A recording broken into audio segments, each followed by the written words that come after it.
নমস্কার বন্ধুরা, কাকলি kitchen and ট্রাভেলে তোমাদের সকলকে আমন্ত্রণ জানাই। আশা করি তোমরা সকলেই ভালো আছো আর আমিও খুব ভালো আছি।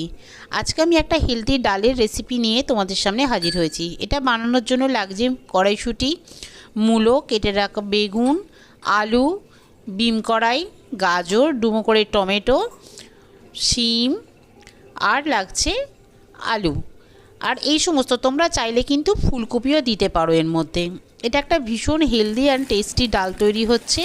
আর এটা আমি বানাবো মুগের ডাল দিয়ে। মুগের ডালটাকে কিন্তু আমি খুব ভালো করে ধুয়ে পরিষ্কার করে নিচ্ছি। এবার আমি কড়াইতে জল ফুটতে দিয়ে দিয়েছিলাম। ডালটা কিন্তু ভাজবো না, আমি কাঁচাই রান্না করব। ডালটা সিদ্ধ হতে দিয়ে দিলাম। আর তোমরা সকলেই জানো যে ডাল যখন সিদ্ধ হয় সেই সময় ওপরে একটু ফেনা ওঠে, আর সেই ফেনাগুলো ফেলে দিতে হয়। আর এই ফেনাগুলো ফেলে দিলেই কিন্তু ডালের কিন্তু স্বাদ ভীষণ ভালো হয়। এই ফেনাগুলো কিন্তু রাখতে নেই। তোমরাও যেমন ফেলে দাও বন্ধুরা, আমিও কিন্তু এগুলো ফেলে দিই। দেখো এইভাবে কিন্তু আস্তে আস্তে আমি সমস্ত গাদগুলোকে তুলে ফেলে দিচ্ছি। মোটামুটি যখন গাদগুলো পুরো তোলা হয়ে যাবে তারপরে আমি আস্তে আস্তে রান্নাটা শুরু করব। মোটামুটি আমার এইগুলো সব উঠে গেছে। এবার আমি দিয়ে দিচ্ছি ডুমো করে কেটে রাখা আলু, যেহেতু আলুটা সিদ্ধ হতে সময় বেশি নেয়। তারপরে দিয়ে দিলাম মূলো। একে একে আমি বাকি সবজিগুলো সবই দিয়ে দেব। দিয়ে দিচ্ছি গাজর, বিম কড়াই আর দিয়ে দেবো শিম। বন্ধুরা, তোমরা যারা আমার নতুন বন্ধু আছো, পুরনো বন্ধু, তোমাদের সকলকে অনেক অনেক ভালোবাসা। আর এইভাবে আমাকে সাপোর্ট করার জন্য, আমার পাশে থাকার জন্য। তোমরা না থাকলে কিন্তু আমি এইভাবে একটু একটু করে এগিয়ে যেতে পারতাম না। আর নতুন বন্ধুরা যারা আমার ভিডিওটা দেখো এখনও কিন্তু সাবস্ক্রাইব করোনি, প্লিজ আমার চ্যানেলটা সাবস্ক্রাইব করে আমার পাশে থেকো আর আমাকে একটু এগিয়ে নিয়ে যেতে সাহায্য করো। মোটামুটি সমস্ত সবজিগুলো সিদ্ধ হয়ে এসছে। শিমটা যেহেতু তাড়াতাড়ি সিদ্ধ হয়ে যায়, যার জন্য আমি এখন শিমটা দিচ্ছি। শিমটা দেওয়ার পরে আবার আমি এটাকে ফুটতে দেবো একদম ভীষণ কম সময়ে। আর একদম তেল মশলা লাগে না এই ডালটা, আর খেতেও কিন্তু হয় খুব সুস্বাদু। দিয়ে দিলাম ডুমো করে কেটে রাখা টমেটো। একটু টমেটোর পরিমাণটা বেশি দেবে। যারা টমেটো কম খাও, ইউরিক অ্যাসিডের প্রবলেম আছে, তারা কম দিতে পারো, তবে টমেটোটা যাদের অসুবিধা নেই তারা কিন্তু বেশি দিতেই পারো। এবার আমি দিয়ে দিচ্ছি কেটে রাখা বেগুনগুলো। দেখেই বুঝতেই পারছো যে এখনও পর্যন্ত আমি কিন্তু কোনো রকম তেলের ব্যবহার করিনি। এইভাবে কিন্তু ডাল রান্না করলে খুব ভালো হয় এবং একটা স্বাস্থ্যকর খাবার তৈরি হয়।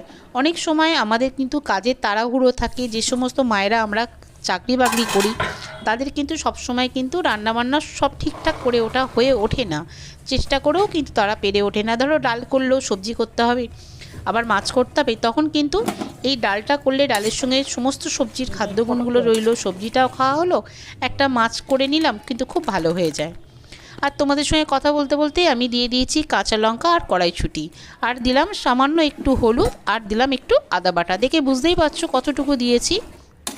আর এদিকে কিন্তু আমার ডাল আর সবজি মোটামুটি সিদ্ধও হয়ে এসছে। এবার আমি দেব আসল জিনিস, সেটা হচ্ছে পালং শাক। মানে একদম একটা হেলদি খাবার তৈরি হচ্ছে। দেখো এবার পালং শাকের পরিমাণটা কিন্তু আমি অনেকটা বেশি দিয়েছি, যেহেতু পালং শাকটা এই শীতকালটাতেই খুব বেশি পরিমাণে পাওয়া যায়। সারা বছর পাওয়া গেলেও কিন্তু এই সময় কিন্তু খুব ভালো পাওয়া যায়। তাই যতটা পারা যায় পালং শাক কিন্তু এই সময় খেয়ে নেওয়া দরকার আমাদের। পালং শাকটা দিয়ে একটু চাপা দিয়ে দিলাম। পালং শাকটা সিদ্ধ হতে বেশি সময়ও লাগবে না। দেখো পালং শাকটা কিন্তু সিদ্ধ হয়ে কত সুন্দর দেখতে হয়েছে।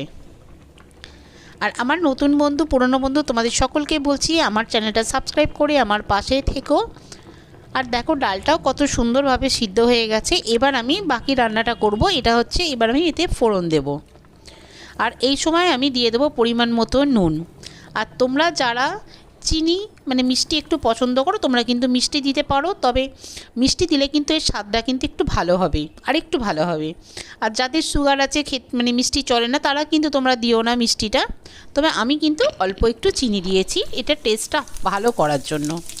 আর কড়াইতে দিয়ে দিয়েছি সর্ষের তেল, আর দিলাম বেশ কিছুটা জিরে আর গোটা শুকনো লঙ্কা, আর দেবো তেজপাতা।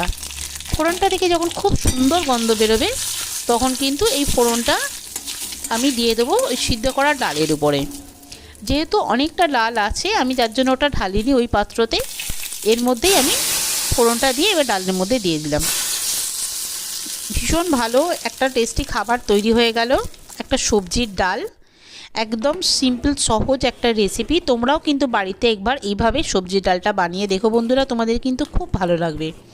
ফোড়নটা দেওয়ার পরে আমি এবার ডালটাকে সিদ্ধ হতে দেব, মানে সিদ্ধ মানে একটু ফুটতে দেব, যাতে ফোড়নেরটার মশলাটা এর মধ্যে মিশে যায়। খুব ভালো করে ফুটে গেলে এবার আমি এটাকে নামিয়ে দেবো। আর বন্ধুরা, ভিডিওটা যদি ভালো লেগে থাকে প্লিজ একটা লাইক, শেয়ার আর কমেন্ট করতে ভুলো না। খুব ভালোভাবে কিন্তু ডালটা ফুটতে আরম্ভ করেছে। আজকে আমার কিন্তু সবজির ডাল একদম রেডি হয়ে গেছে। আজকের মতো বন্ধুরা ভিডিওটা এখানেই শেষ করছি। নতুন কোনো ভিডিও নিয়ে আবার তোমাদের সামনে এসে হাজির হব।